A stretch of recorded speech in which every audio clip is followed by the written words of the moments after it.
السلام عليكم.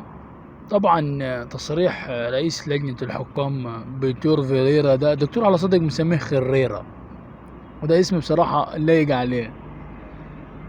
طبعا تصريحه بيقول لك انا لو كل نادي ضمن اللاعب بتاعه ما يغلطش، انا اضمن ان الحكام ما تغلطش في المباريات. هو شكله كده مش فاهم يا جمال علامة في محفظه الكلمتين عشان يقولهم. تمام. هو شكله جمال علام محفظه الكلمتين وطلع يقولهم عشان نضروا فساد ابراهيم نور الدين في ماتش القمة. ده اللي انا اقدر اقوله.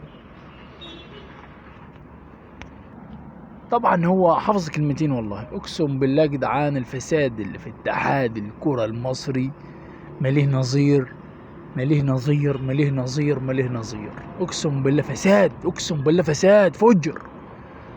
رئيس لجنة الحكام بيقول لك انا لو ضمنتولي مفيش لاعب يغلط انا هضمن لكم الحكام ما تغلطش. يعني انت الدم سيبك، مش هتكلم على اهلي ولا هتكلم على اي حد. الزمالك مش مذكور اصلا عشان اتكلم على الزمالك. تمام.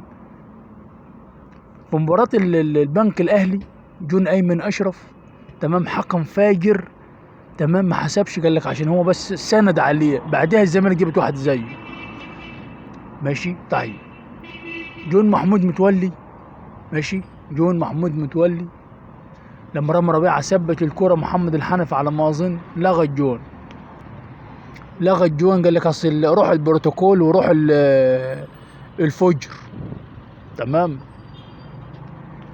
وروح البروتوكول ضيع الدورة على الاهلي. تمام.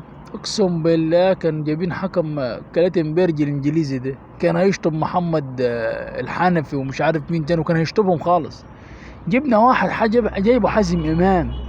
حازم امام قاعد ليه في اتحاد الكوره قاعد يسرق، هو ولد العطار والناس دي كلها ديت. اقسم بالله الناس دي فاجره، اقسم بالله الناس دي فاسده وفاجره، وبيعملوا على تدمير النادي الاهلي. يعني هم بيعملوا بس عشان